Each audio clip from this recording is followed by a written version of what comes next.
नमस्कार, मैं पिंटू सिंह यादव आप सभी का स्वागत करते हैं टेक्निकल दुनिया में। अगर आपके पास डेबिट कार्ड है तो डेबिट कार्ड पर देखते होंगे कि आपको मास्टर कार्ड मिलता है या फिर रुपए कार्ड मिलता है या फिर वीज़ा कार्ड मिलता है।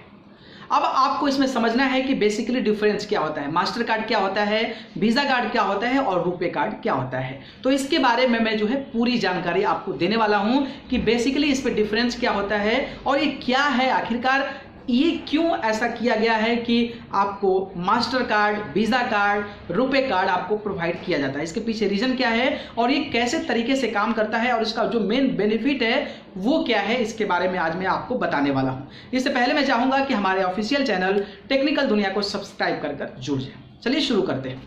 जैसा कि आप सभी को पता है कि पहले के ज़माने में सिर्फ बैंक चलता था। लोग बैंक में जाते थे और अपना पैसा पासबुक के माध्यम से जाते थे, बैंक से निकाल लेकर आ जाते थे। धीरे धीरे क्या हुआ कि अब बैंक में भीड़ लगने लगा। जब भीड़ लगने लगा तो बहुत ज़्यादा क्राउड होने लगा, जो कि मान लो 100 लोग पहुंच गए बैंक में तो 100 लोगों को एक दिन में पेमेंट नहीं हो पाता था, क्योंकि सारा जो काम था पेपर पेज पे था और आपको पासबुक के माध्यम से पैसा निकाल दिया जाता था। बैंक को ये आइडिया सूझा कि अगर भाई इतने लोग आ रहे हैं और खुद का पैसा निकालने के लिए आ रहे हैं तो कोई ऐसा इन्वेंशन, कोई ऐसा आविष्कार क्यों ना किया जाए कि कोई भी अपना पैसा कहीं भी निकाल सकता है।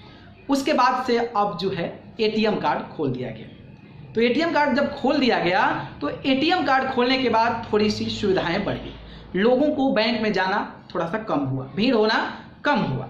लेकिन अब ये समझ रहे थे लोग कि अगर मुझे शॉपिंग करनी है मॉल में तो फिर मैं एटीएम जाऊंगा, एटीएम से पैसा निकालूंगा और फिर मॉल में जाऊंगा और फिर मॉल में वही पैसा वहां पे जमा करूंगा और वो पैसा फिर बैंक में डालेगा।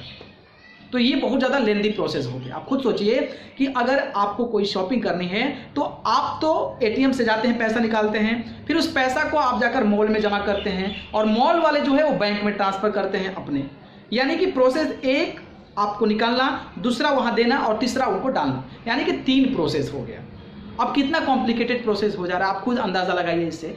तो इस कॉम्प्लिकेटेड प्रोसेस को कहीं ना कहीं अब आसान बनाया गया और आसान बनाने के लिए आप देखते होंगे क्रेडिट कार्ड पे आपको वीज़ा, रुपए और आपका मास्टर कार्ड लिखा होता है। इसका बेनिफिट क्या होता है और एक्चुअली में होता क्या है। देखिए, जो मास्टर कार्ड है और जो वीज़ा है बेसिकली क्या है कि इंटरनेशनल कंपनी है।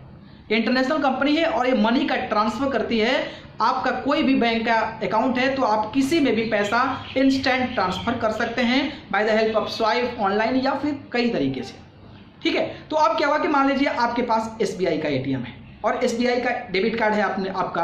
तो आप अगर गए कहीं शॉपिंग करने के लिए, तो कहीं शॉपिंग करने के लिए गए तो आपका पैसा एसबीआई में ही जाएगा, इसके अलावा और बैंक्स में नहीं जाएंगे। ऐसा पहले होता था, लेकिन जब से मास्टर कार्ड और वीज़ा कार्ड आया, इन्होंने इंटरनली सारे बैंक से इन्होंने कॉन्टेक्ट किया कि भाई देखो तुम्हारा एसबीआई का है, तुम्हारा एसबीआई से अगर कोई स्वाइप करता है और उनका जो स्वाइप कंपनी है वो किसी और ब्रांच का है तो वहाँ जो पैसा है डायरेक्टली ट्रांसफ़र हो जाए, जिसके माध्यम से कनेक्टिविटी बनी और सारे बैंक एक दूसरे से जुड़े और ये जो प्रोसेस काम करता था, इस तरीके से लेंदी जो प्रोसेस था वो आसान हो गया कि आप कोई भी कार्ड से शॉपिंग कर सकते हैं। शॉपिंग कंपनी का कोई भी कार्ड है, कोई भी बैंक है, वो डायरेक्ट ट्रांसफ़र हो जाएगा।